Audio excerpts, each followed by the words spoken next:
police were on scene, and yeah, they got here really, really quick, and everything's been blocked off. Yeah, it's just been chaos.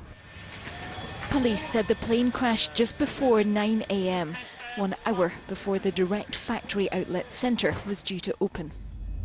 Thick, dark smoke could be seen rising from the crash site as paramedics, police and fire crews rushed to the scene. But all 5 people on board, the Australian pilot and his 4 American passengers, were killed. The men are said to have been on a once-in-a-lifetime golfing trip. Today's a desperately sad day, a very, very sad day for our state. A number of people have died as a result of what is the worst civil aviation accident that our state has seen for 30 years. Firefighters worked to put out the flames and douse rubble strewn across the car park, but remarkably no one on the ground is thought to have been injured. Australia's Transport Safety Bureau will now begin an investigation. Katie Stallard, Sky News. The government has been accused of not doing enough to bring in reforms aimed at eliminating the gender pay gap. Concerns were raised by the cross-party Women's and Equalities Committee that ministers were not effectively tackling the causes of the difference in pay between men and women. Well, to discuss this, we're joined by Francke, Chief Executive of the Chartered Management Institute and the Management and Leading Training Organisation, and by Narissa Chesterfield, the Communications Officer at the free market think tank, the Institute of Economic Affairs. Anne, to you first, how is the gender pay gap measured? Well, the best way of measuring it is to measure what men are paid versus women at various levels of work. So if you do it by pay quartile, what you see is down at the bottom in the more junior roles, there's more pay equality between men and women. But as you move up the ranks, there are fewer men than women, and fewer women than men, and they are paid considerably less, up to 30% less in senior roles. Narissa, the Institute for Fiscal Studies say that women earn 18% less than men on average, largely because they're missing out on pay rises or promotion if they do take time out to have children. Why do you think it's a myth? Well, I don't think it's a myth if we call it not a gender pay gap, but a motherhood pay gap. Certainly the pay gap, which is actually at 9%, not at the 18% that is the so-called official pay gap. But this comes because it comes when women take time out of work to have children. So women over the age of 40 might be earning less. But actually the IFS said in the report themselves that that was because they were perhaps going back not into full-time work, but into part-time work. So they're working less hours, and that can partly explain that pay gap. Is that taken into account, Anne? Is it, if a woman is working fewer hours, it makes sense that she's paid less than a male colleague, doesn't it? Well, it does, but in the study we do, which looks at managerial pay, we actually measure what men and female managers are paid, and that's where we equal it out. So we do full-time equivalent to take account of part-time work, and that study shows that at the top of organizations, women are earning up to 30% less than men for the same work, and their bonuses are half the size of men's. And the root cause of that is that men are 40% more likely than women to get promoted. Narissa? Well, in many ways, you have to take the point that women who come out of work, and they will obviously, their career trajectory is interrupted, as with men. If they take time out of work and their career trajectory is interrupted, they will have to take a pay cut when they come back into the working world. But I think what we have to do is, it's not a pay cut just to have a child. If you're out for 6 months on maternity leave, you should come back on exactly the same terms as you left. You shouldn't be taking a pay cut when you come back. Well, I don't think if it's that amount of time, if it's 6 months paid maternity leave, they don't take a pay cut. That's not true at all. It's more if they take longer time out of work for childcare and for familial reasons. And ditto with men, if they take time out of work for a better work-life balance, they will see their career trajectory shortened and their opportunities shortened and their pay cut. But women, essentially, they have the choice, and it's all about, that's the point of this. This is about individual choice.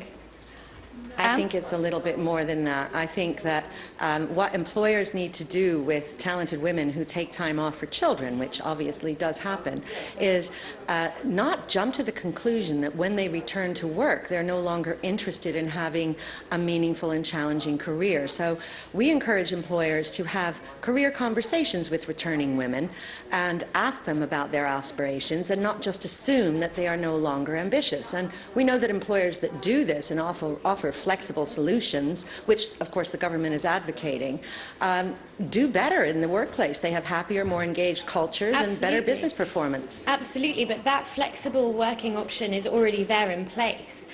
We have the right to ask our employers for flexible working hours. We also have shared parental leave, which actually provides a huge amount of flexibility. And where that has been implemented most generously in Sweden, back in the 1970s, it found that in the 1990s only 6% of men were actually taking that up, which proves that perhaps women actually want to stay at home and they choose to stay at home and more. Or perhaps it chooses that the men are perhaps paid more and it makes more economic sense for the family, for the person that earns the least, to be taking the time out. Well, not necessarily. Well, I actually think... Sorry, that was to Narissa, Anne, sorry. Not necessarily at all. It's actually more of a societal thing, I think, in that case, because I think society hasn't quite adjusted to the idea of men taking time out of work for parental leave rather than the women. And there's no evidence to suggest that up until the age of, between the ages of 22 to 39, in this country, women are actually, on average, earning slightly more than men. So I don't think that's an issue at all. Is it society's fault, Anne? Well, Sorry? I think the statistics that Marissa is citing, unfortunately, were the same 10 years ago. So the idea that this is a generational thing and it will resolve itself generationally just doesn't wash. So what we do need to do is have targeted interventions that encourage companies to look at their own glass pyramids and understand the reasons why women aren't advancing and to do something about that. And these can be voluntary efforts. So I think the pay gap legislation that requires companies of over 250 employees to report is a very positive one, and it will encourage transparency, and targets will encourage greater change. Narissa, go on.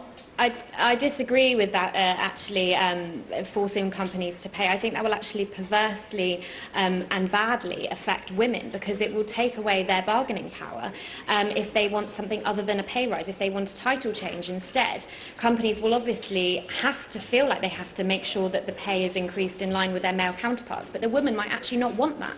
So their bargaining power is actually massively reduced. You don't think women in a job want a pay rise? Doesn't everybody want a pay rise? Well, obviously, if that's what they want, then great. But women have the chance to choose, and they should have the power to say, actually, I'd like a title change, I'd like a promotion in that way, rather than a pay rise. Maybe they'd like both. Narissa, I mean, do you not acknowledge that there are women out there working full-time, doing exactly the same job as men, who are getting paid less? I know them. Do you not know any? Well, if you look at the statistics from the ONS last year, actually in February that came out, 0.8% of women between the ages of 22 to 29 were earning 0.8% more than men, more than their male counterparts. 0.8%, it's not much, is it? Well, it's not much, but it's still a positive discrimination towards women. And between the ages of 30 to 39, women were getting paid 0.5% less than their male counterparts. So really, I don't think that there is a meaningful pay gap as we seem to be purporting. And we've only got a couple of moments left, but Narissa's saying that it doesn't exist. Well, I'm afraid it does exist. It's alive and well and thriving at the top of many organizations, but we need to move faster if we are to close it. OK, Anne Francke and Narissa Chesterfield, thank you both very much. I just want to show you these live pictures which are coming in to us from the United States. What you're seeing is a 3-year-old Bao Bao, the female giant panda, who's today leaving the National Zoo